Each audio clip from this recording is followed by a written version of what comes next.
Hello, ఎలా ఉన్నారు? ఈరోజు మనం చెప్పుకోబోయేది టాపిక్ వచ్చేసి ఐసిడి 10 CM జనరల్ గైడ్లైన్స్. మనం డైరెక్ట్ టాపిక్లోకి వెళ్దాం, స్కిప్ చేయకుండా చూడండి. ప్లేస్ హోల్డర్ క్యారెక్టర్ అంటే ఐసిడి 10 CMలో మనం ఎక్స్ అనే దాన్ని ప్లేస్ హోల్డర్ ఎక్స్గా వాడతాం.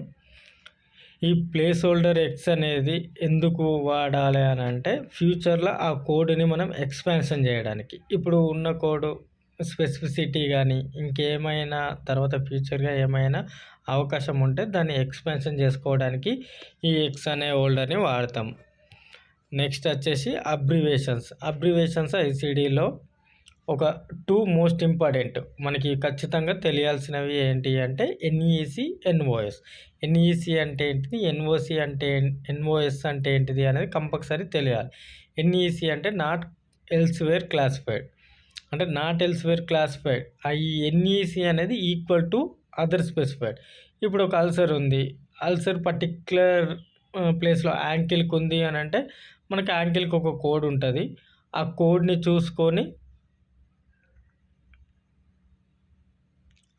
చూసుకోవాలి. మనం చూసుకొని దానికి పర్టికులర్గా ఉందా లేదా అనేది కొంచెం చూసుకున్నాం అనుకో, దానికి తగ్గట్టుగా ఉంటేనేమో ఓకే మనం స్పెసిఫైడ్ ఇస్తాం.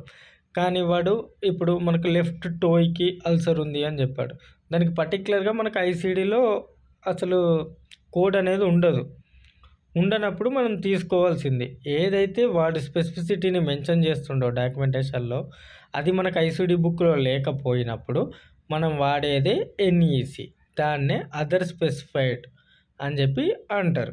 ఇప్పుడు ఎన్ఓఎస్ అన్నాం అనుకో, ఇప్పుడు అల్సర్ అని చెప్పాడు కానీ ఆ అల్సర్ ఎక్కడనో మొత్తానికే చెప్పలేదు, ఇంకా ఇక్కడ అక్కడ అని ఎక్కడ అనేది స్పెసిఫిసిటీని మెన్షన్ చేయాలి. అప్పుడు మనం తీసుకునేది ఎన్ఓఎస్. ఇది ఈక్వల్ టు అన్స్పెసిఫైడ్. అసలు ఏం చెప్పనప్పుడు మనం తీసుకునేది అన్స్పెసిఫైడ్. ఏదైనా చెప్పాడు అది చెప్పి లేదు అనుకో, మన డాక్యుమెంట్లో పర్టికులర్గా ఒక స్పెసిఫిసిటీ చెప్పాడు, అది మనకు బుక్లో లేనప్పుడు మనం తీసుకోవాల్సింది అదర్ స్పెసిఫైడ్. Exclude notes. ఇది ఎక్స్క్లూడ్ నోట్స్ అనేవి 2 ఉంటాయి. ఎక్స్క్లూడ్ 1 ఉంటుంది, ఎక్స్క్లూడ్ 2 ఉంటుంది. ఫస్ట్ మనం ఎక్స్క్లూడ్ 1 అంటే ఏంటి చూద్దాం. ఎక్స్క్లూడ్ 1 అంటే నాట్ కోడెడ్ హర్, అంటే మనం ఈ ఎక్స్క్లూడ్ 1 నోటు ఏ కోడ్ కింద అయితే ఉంటుందో అప్పుడు 2 కోడ్లకి వెళ్ళి ఏదైనా ఒకటే కోడ్ చేయాలి అన్నది దీని మీనింగ్. ఈ ఎక్స్క్లూడ్ 1 మీనింగ్. ఎక్స్క్లూడ్ 1కి మనం ఎగ్జాంపుల్ చూస్తే ఇప్పుడు అక్యూట్ టాన్సిలోలైటిస్ ఉంది, ఇది J03.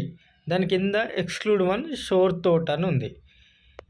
ఇప్పుడు ఇది exclude 1 condition. Patient came with acute tonsillitis and sore థోట్తో వచ్చాడు. ఈ రెండింటితోని ఒక పేషెంట్ వచ్చినప్పుడు మనం ఈ 2 కండిషన్లో ఏదో ఒకటి మనం కోడ్ చేస్తే సరిపోతుంది. అందులో మనం మోర్ స్పెసిఫిక్గా ఏది చెప్తుండో దాన్ని తీసుకోవడం బెటర్ పీడిఎక్స్గా. అక్యూట్ టాన్సిలోలైటిస్ అనేది మోర్ స్పెసిఫిక్ కాబట్టి we can code only J03 only. ఇప్పుడు ఎక్స్క్లూడ్ 2 అంటే నాట్ ఇన్క్లూడెడ్ హర్, అంటే ఇప్పుడు ఒక కోడ్ ఉంది, ఆ కోడ్ కింద ఇంకో ఎక్స్క్లూడ్ 2 అనే ఒక కండిషన్ ఉన్నప్పుడు మనం ఏంటి అంటే ఆ కోడ్లో ఈ కోడ్ ఇంక్లూడ్ కాదు, సో మనం ఈ రెండింటిని కలిపి కోడ్ చేయాలి అని అర్థం. ఇప్పుడు ఎగ్జాంపుల్ వచ్చేసి అక్యూట్ టాన్సిలోలైటిస్ ఉంది, ఇది J03.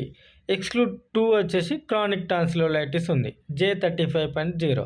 ఇప్పుడు ఒక పేషెంట్ అక్యూట్ అండ్ క్రోనిక్ టాన్సిలోలైటిస్తోని మన కాడికి వచ్చాడు, అతనికి ఆ డయాగ్నోసిస్ ఉంది. డయాగ్నోసిస్ ఉన్నప్పుడు మనం అక్యూట్ క్రోనిక్ రెండింటితో వచ్చినప్పుడు మనం ఏం చేయాలి అని అంటే ఫస్ట్ అక్యూట్ని కోడ్ చేసి తర్వాత క్రానిక్ కండిషన్ని మనం కోడ్ చేయాలి. ఇది main guideline, ICD guideline. Acute chronic 2 కండిషన్లతో వచ్చినప్పుడు మనం ఖచ్చితంగా ఫస్ట్ అక్యూట్ని కోడ్ చేసి తర్వాతనే క్రానిక్ని కోడ్ చేయాలి. అది దాన్ని ఆ విధంగా రిపోర్ట్ చేస్తే ఎట్లుంటుంది అంటే J03 అండ్ J35.0. నెక్స్ట్ వచ్చేసి మనకు manifestation code first.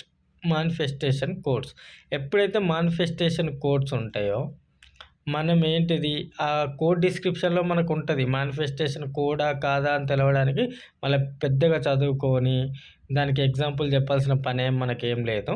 Manifestation code ఏదైతే ఉంటుందో ఆ కోడ్ డిస్క్రిప్షన్లో ఇన్ డిసీజెస్ క్లాసిఫైడ్ ఎల్స్వేర్ అని ఉంటుంది.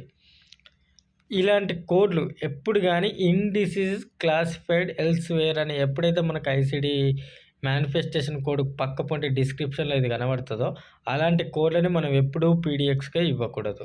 కోడ్ ఫస్ట్ అండర్లయింగ్ కండిషన్, దాని కింద ఏదైతే అండర్లయింగ్ కండిషన్ ఉంటుందో ఆ అండర్లయింగ్ కండిషన్ని మాత్రమే ఫస్ట్ కోడ్ చేయాలి. ఈ మేనిఫెస్టేషన్ కోడ్ అనే దాన్ని సెకండరీగా కోడ్ చేయాలి. ఇప్పుడు గ్లూకోమా ఉంది. గ్లూకోమా డిస్క్రిప్షన్లో ఇన్ డిసీజ్ క్లాసిఫైడ్ ఎల్స్వేర్ అని మనం చూడగానే మనకు అర్థమైపోయాలి గ్లూకోమా అనేది మేనిఫెస్టేషన్ కోడ్. దీనికి కోడ్ ఫస్ట్ అండర్లయింగ్ కండిషన్ ఏంది? Voice syndrome E7203. ఇప్పుడు మనం ఏం చేయాలి? ఇది అండర్లయింగ్ కోడ్ ఏదైతే ఉందో కండిషన్ ఉందో ఆ కండిషన్ని మనం కోడ్ ఫస్ట్కి ఇస్తాం. పీడిఎక్స్గా E7203 ఇచ్చి HDXగా గ్లూకోమాని ఇస్తాం. ఎందుకు? Glaucoma manifestation code. అందులో మనకు డిస్క్రిప్షన్లో క్లియర్గా మెన్షన్ చేసి ఉంటుంది ఇన్ డిసీజెస్ క్లాసిఫైడ్ ఎల్స్వేర్ అని. Next use additional code. Additional code అంటేనే మనకు అర్థం కావాలి, దాంతోపాటు దీన్ని కూడా వాడాలి. కానీ ఈ యూజ్ అడిషనల్ కోడ్ని ఎప్పుడు వాడాలి అని అంటే నీకు ఖచ్చితంగా డాక్యుమెంటేషన్ సపోర్ట్ చేయాలి, చేస్తేనే నువ్వు యూజ్ అడిషనల్ కోడ్ని వాడాలి. కానీ నీకు డాక్యుమెంటేషన్ సపోర్ట్ చేయకుండా యూజ్ అడిషనల్ కోడ్ కండిషన్లో ఉన్న కోడ్లని ఇవ్వడానికి వీల్లేదు. ఇప్పుడు ఎగ్జాంపుల్గా చూసుకుంటే acute Cirrus otitis media H650 use additional code అని ఉంటుంది. దీని కింద history of tobacco dependence Z87891 infective agents అయితే B95 నుండి 97 లోపు మీరు కోడ్ చేయండి అని ఉంటుంది. ఇప్పుడు మనకు ఒక పేషెంట్ వచ్చాడు, ఈ అక్యూట్ సిర్రస్ ఒటైటిస్ మీడియాతోని ఓ పేషెంట్ వచ్చాడు. ఆయనకు డాక్యుమెంటేషన్లో సపోర్ట్ ఏమని ఉంది? ఫార్మర్ స్మోకర్ అని ఉంది. అలాంటప్పుడు మనం ఈ యూజ్ అడిషనల్ కోడ్ని మనం కోడ్ చేస్తాం H650 అండ్ Z87891. ఇప్పుడు అదే పేషెంట్ సేమ్ వచ్చాడు, కానీ వాడికి ఫార్మర్ స్మోకర్ అని మనకి ఎక్కడ డాక్యుమెంటేషన్లో మెన్షన్ చేసి లేదు. సో అలాంటి టైంలో మనం ఏం చేస్తాము అని అంటే ఓన్లీ H650 ఇస్తే సరిపోద్ది. ఎందుకంటే మనకి డాక్యుమెంటేషన్ సపోర్ట్ చేస్తేనే యూజ్ అడిషనల్ కోడ్ని వాడాలి. నెక్స్ట్ కోడ్ ఆల్సో అంటే ఏదైనా ఒక డిస్క్రిప్షన్ ఉంది, ఆ డిస్క్రిప్షన్ని మనం ఫుల్గా ఎక్స్ప్లెయిన్ చేసి దాన్ని నీట్గా దాన్ని అర్థమయ్యేలా చెప్పాలంటే ఈ కోడ్ ఆల్సో అనే కండిషన్ని కూడా వాడాలి. కానీ ఈ కోడ్ ఆల్సో కండిషన్లో సీక్వెన్సింగ్ అనేది డిపెండ్స్ అపాన్ ది, అంటే దాని క్రైటీరియాని బట్టి ఇది మారుతుంది, వాడు వచ్చే ఎన్కౌంటర్ని బట్టి మారుతుంది. ఎగ్జాంపుల్ ఇప్పుడు క్రోనిక్ లో బ్యాక్ పెయిన్ అని ఉంది. లో బ్యాక్ పెయిన్లో M5450 ఓన్లీ లో బ్యాక్ పెయిన్ చెప్తుంది, క్రోనిక్ అనేది మిస్ అవుతుంది. ఆ క్రోనిక్ కోసం మనం కోడ్ ఆల్సో ఏం వాడుతున్నాం? G8929 వాడుతున్నాం, అదర్ క్రోనిక్ పెయిన్. ఇప్పుడు పేషెంట్ గింట పెయిన్ మేనేజ్మెంట్కి వచ్చాడు అనుకో, సపోజ్ పెయిన్ మేనేజ్మెంట్కే వచ్చాడు.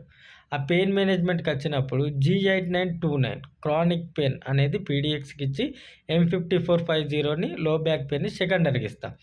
కానీ పేషెంట్ పెయిన్ మేనేజ్మెంట్కి కాకుండా నార్మల్ విజిట్కి వచ్చాడు, తనకు బ్యాక్ పెయిన్ ఉంది చూపెట్టుకోవడానికి వచ్చాడు, అది క్రానిక్ లో బ్యాక్ పెయిన్ అని అర్థమైనప్పుడు మనం M5450ని ఫస్ట్ ఇచ్చి G8929ని సెకండరీగా కోడ్ చేయాలి. Science and symptoms. అసలు సైన్స్ అండ్ సిమ్టమ్స్ ఎప్పుడు రిపోర్ట్ చేస్తాం? సైన్స్ అండ్ సిమ్టమ్స్ రిపోర్ట్ చేయాలంటే 2 కండిషన్స్. ఇప్పుడు పేషెంట్ ఒక సైన్స్ అండ్ సిమ్టమ్తో వచ్చాడు అంటే ఒక ఫీవర్తో వచ్చాడు, డెఫినెటివ్ డయాగ్నోసిస్ ఏంటిది? ఏం ఐడెంటిఫై చేయలేకపోయాను, జస్ట్ నార్మల్ ఫీవర్ అని చెప్పిండు. అప్పుడు ఫీవర్ అనేది సిమ్టమ్ కాబట్టి మనం సిమ్టమ్ని కోడ్ చేస్తాం. ఓకే ఫైన్, ఈ కేసెస్లలో మనం సైన్స్ అండ్ సిమ్టమ్స్ చేయొచ్చు. రెండో కేసు వచ్చేసి ఇప్పుడు అబ్డోమినల్ పెయిన్తో వచ్చా కానీ నాకు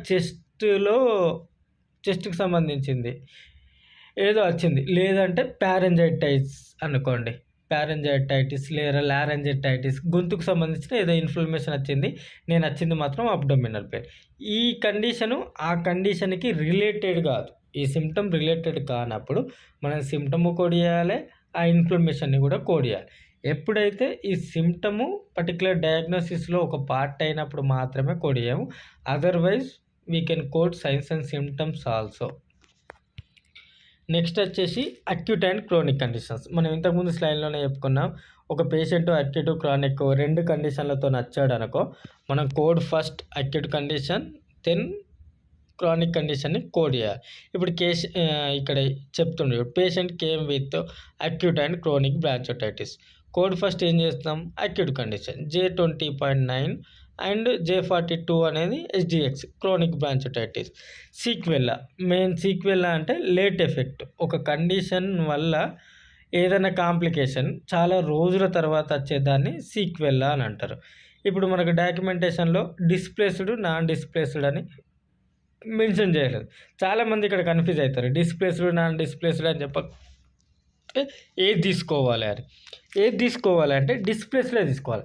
ఇక్కడ కామన్గా ఉండే మెయిన్ థింగ్ ఏంటి అని అంటే, ఒక పేషెంట్కి ఫ్రాక్చర్ అయిందంటే డిస్ప్లేస్డ్ అవుతుంది బోన్, అది 100%. కాలేదు అనుకుంటే ఖచ్చితంగా మనకు డాక్యుమెంటేషన్లో నాన్ డిస్ప్లేస్డ్ అని చెప్తాడు. అంతేగాని నాన్ డిస్ప్లేస్డ్ అని చెప్పలేదు అనుకో, నువ్వు బై డిఫాల్ట్గా తీసుకోవాల్సింది డిస్ప్లేస్డే. నెక్స్ట్ వచ్చేసి external cause codes never used as principal diagnose.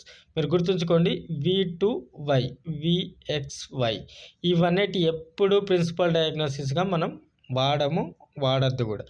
Z codes provide అంటే జెడ్ కోడ్స్ ఉంటాయి మనకి. ఈ జెడ్ కోడ్స్ అనేటివి ఒక పేషెంట్ యొక్క మోర్ ఇన్ఫర్మేషన్ చెప్పడానికి మాత్రమే వీటిని వాడతాం అనేది గుర్తుంచుకోవాలి. ఇందులో ఎన్కౌంటర్ జెడ్ కోడ్లలో ఎన్కౌంటర్ ఉంటాయి. ఆ ఎన్కౌంటర్ మాత్రం మనం PDXగా యూజ్ చేసుకోవచ్చు. ఎన్కౌంటర్ సిరీస్ వచ్చి. Thank you. మీకు ఈ వీడియో నచ్చితే సబ్స్క్రైబ్ చేసుకోండి. మీకు ఏదైనా క్లారిఫికేషన్ కావాలంటే కింద కామెంట్ సెక్షన్లో కామెంట్ చేయండి.